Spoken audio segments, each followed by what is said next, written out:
Ce sont deux pièces dites pièces du vent, où j'avais très envie de travailler avec une matière indomptable, le vent, et de travailler pour la première sur un ballet de marionnettes. Ces marionnettes ne sont contrôlées que par le mouvement de l'air, et une interprète qui va jouer le rôle de maîtresse de ballet. Et puis dans la deuxième, Vortex, c'est une pièce un peu oignon, où on va regarder quelqu'un qui n'en peut plus, est arrivé à l'endroit le plus difficile de sa vie et va retirer les couches. Et c'est le vent qui va retirer les couches finalement de son histoire et faire réapparaître sans arrêt des nouvelles histoires. Là encore une nouvelle fois, avec des matières plastiques, avec toute cette magie de la matière qui est incontrôlable.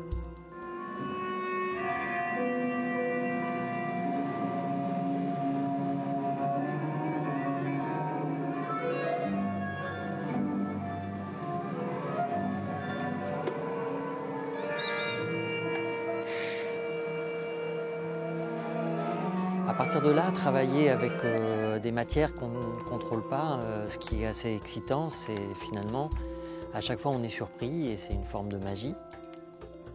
C'est aussi un endroit très particulier de notre travail, c'est de chorégraphier quelque chose qu'on ne maîtrise pas.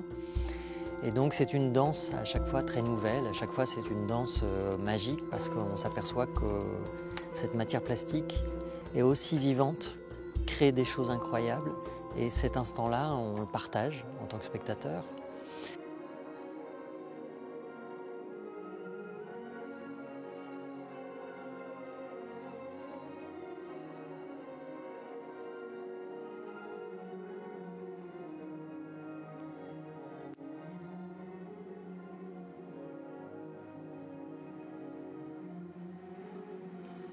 Alors la violence, je crois qu'on n'y échappe pas. Nous vivons dans des sociétés très violentes. Est-ce que l'humanité a été une fois pas violente? Peut-être que non. On peut se dire que le chaos et l'explosion, la création du monde, s'est fait par une violence terrible, une explosion.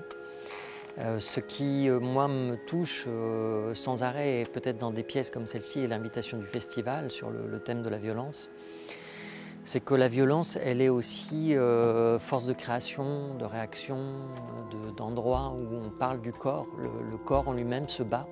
Il se bat pour vivre, il se bat pour exister, il se bat pour être.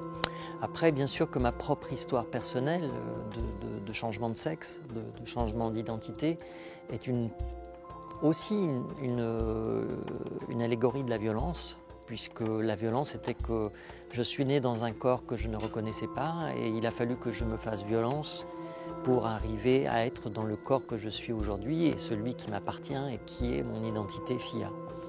Donc cette violence, elle est là, mais en même temps, elle est pleine d'espoir. Comme je dis à chaque fois, au théâtre, moi je donne à voir des choses qui sont toujours à la fin peut-être qu'on n'a pas gagné, mais on a de l'espoir parce qu'on sort vivant. Et sortir vivant, c'est la plus belle des choses.